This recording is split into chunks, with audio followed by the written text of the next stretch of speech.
Do you want to quilt in the hoop, even with the 5x7 hoop? You can do it. I'll show you how.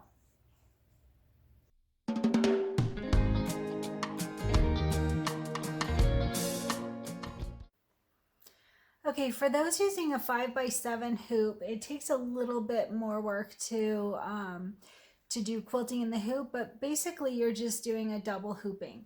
So I've come up with a couple of ways to try and show you. So the first thing I did is I used a water-soluble pen and I marked the center of my fabric both horizontally and vertically. And the bottom line is you want to have a 4x4 design up top and a 4x4 design on bottom. And so it's really just about centering your fabric on the hoop to be able to get those two hoopings, because you'll have to do it twice. A 4x4 is not going to fit in the 5x7 because obviously that would be 8, right? 8x4, and it's actually even a little bigger than that because of the placement stitch for the main fabric. So let's give this a try and start with having your center crosshair. You can do it by invisible ink pen that's going to disappear, or by an iron.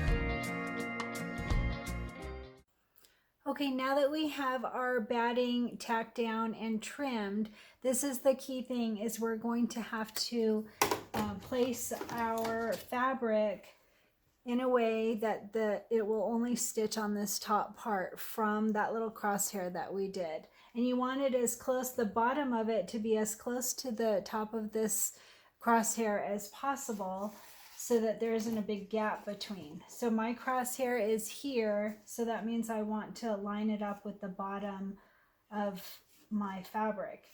And it doesn't have to be perfect because we have extra fabric and we're going to cut it down, but you do want to, so if you were to do an iron or the little marker, you basically want to get that lined up right at the bottom of your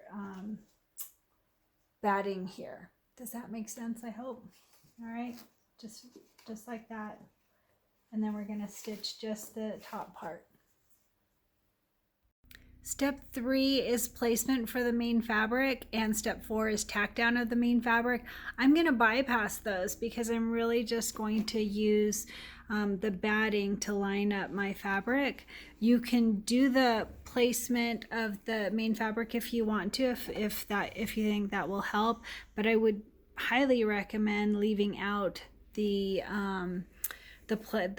tack down of the main fabric. But you could, as long as you make sure to take the basting stitches out before you start the next one. So to take out the steps, actually you're just bypassing them. We're going to, oops, sorry, wrong thing. So on my machine, you just go to this button here and go to the next one, which is here. Sorry, I'm trying to see around my camera. And I'm just going to go straight to the quilting.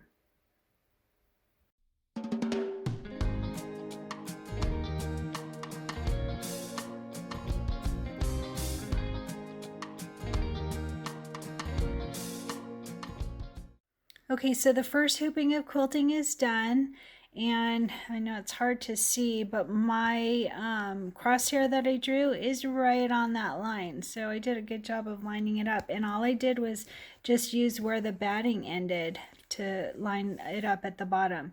So now we're going to re-hoop and do the quilting down here on this bottom part of our fabric.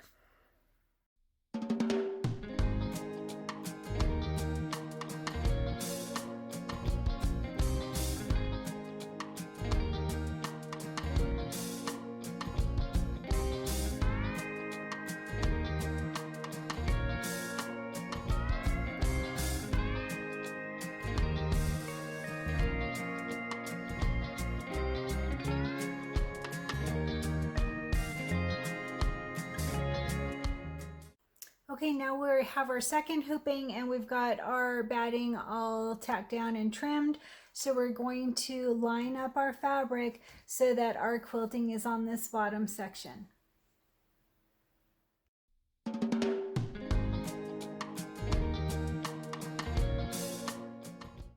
So this is easier than it seems because we've already got our batting all trimmed, our stabilizer trimmed away.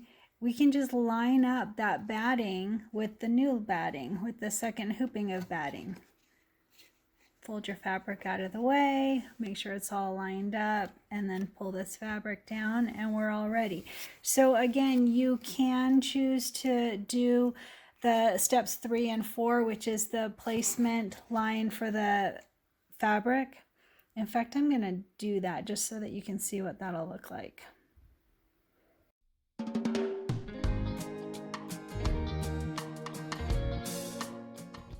Okay, so that's the third step. That is the placement line for our main fabric. And then if you just take your main fabric that we've already quilted the top on and you fold it in half, which is so easy to do because of that batting, right? Just fold it in half. See, I can even do it one-handed.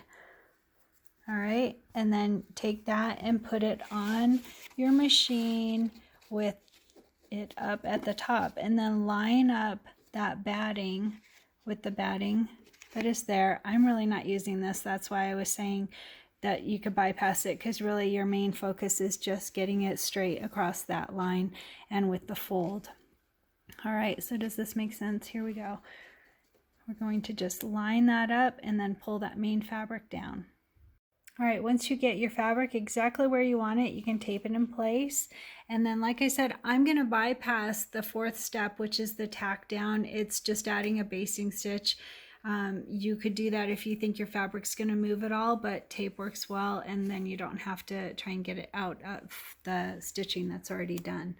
So I'm just going to bypass this step. Nice and easy to do.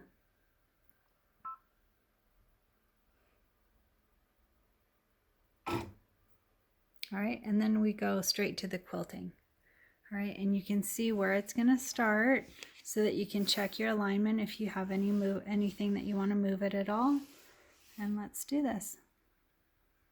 And now we have two hoopings of quilting, up at the top and and down at the bottom. And one thing I want to point out is if it's not perfect, so mine, you can't even see where the first hooping and second hooping are. Like, it's pretty great. But even if yours is off just a bit, like there's a little bit wide spot in the middle or a little narrow spot in the middle, there's going to be an applique over the top of that. It's not going to matter at all. So it's great. Here we go. So we've got the two hoopings, double hoop, all done. And how easy is that? And now you would do your applique and just center your fabric. Make sure that your fabric is centered between those two hoopings, and the design will automatically go in the center. So you're all set. Very easy to double hoop and get the entire quilt block hoop or quilted.